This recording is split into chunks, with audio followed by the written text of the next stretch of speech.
It's Boats and Boating, Fish and Fishing. You're on the dock with Rick Smith, brought to you by Marine Outlet of Temple, your Central Texas just-add water boat dealer for new canoe kayaks, along with Old Town and Ocean canoes and kayaks, including a complete accessory line of Carlisle paddles and Yak Attack accessories.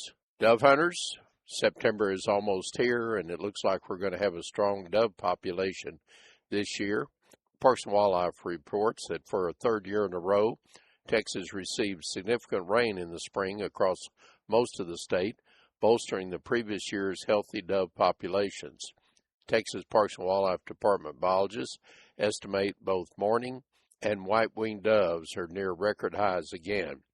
These new populations reports are good news for hunters hitting the field on September the 1st, an historic early opening date approved earlier this year. Spring population surveys conducted by Parks and Wildlife staff found the mourning and white-winged dove numbers continue to trend near historic highs. Combined with strong habitat conditions across most of the state, hunters should expect solid opportunities when the 2026 dove season opens. Estimates place the statewide mourning dove season at 36.7 million birds, a 2% increase from last year, and just shy of the record high of 37.5 million set in 2016.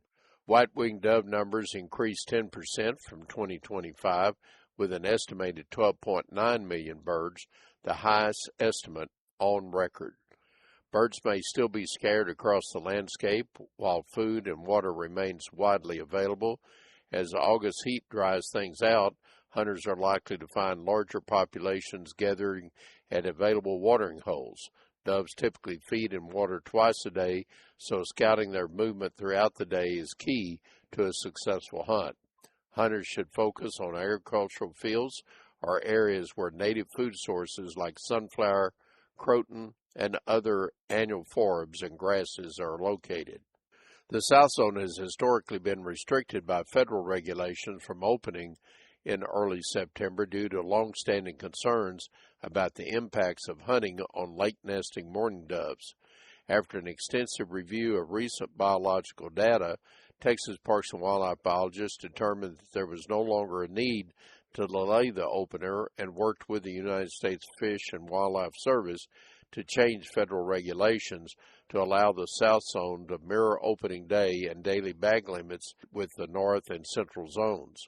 For over 100 years, the South Zone has opened later than the rest of the state, frustrating a lot of hunters, said Owen Fitzsimmons, Texas Parks and Wildlife Department Webless Migratory Game Bird Program leader.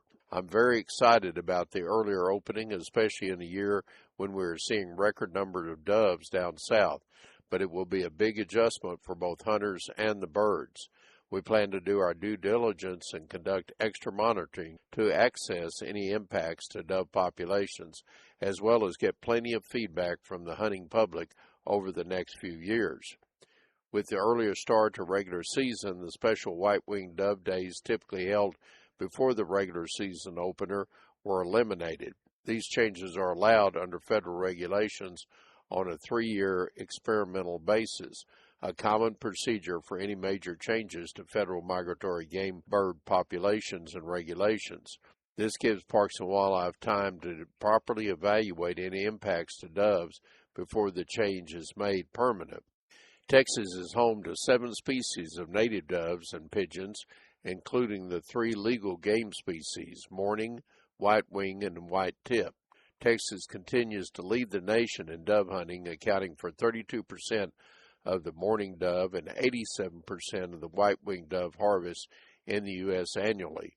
More than 300,000 hunters take part each year, generating more than $500 million in economic activity.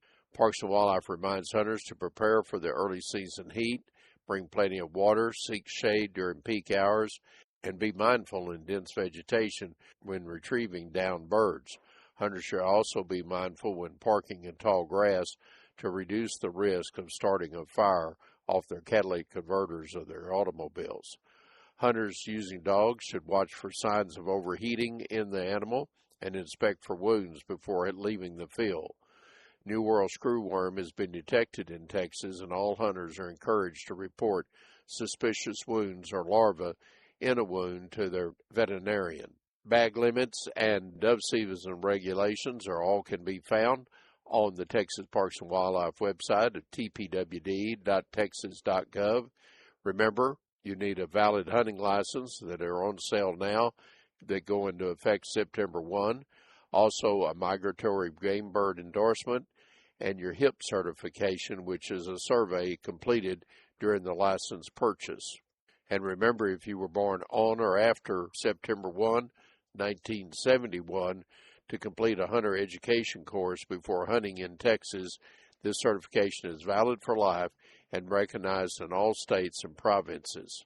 Lack of hunter education certification and the migratory game bird endorsement rank as the two most common hunting violations during dove season. Make sure you have the appropriate license before heading afield during dove season. Check out any additional details at tpwd.texas.gov. This is Rick Smith on the dock. Wish you clear horizons, fair winds, and tight lines.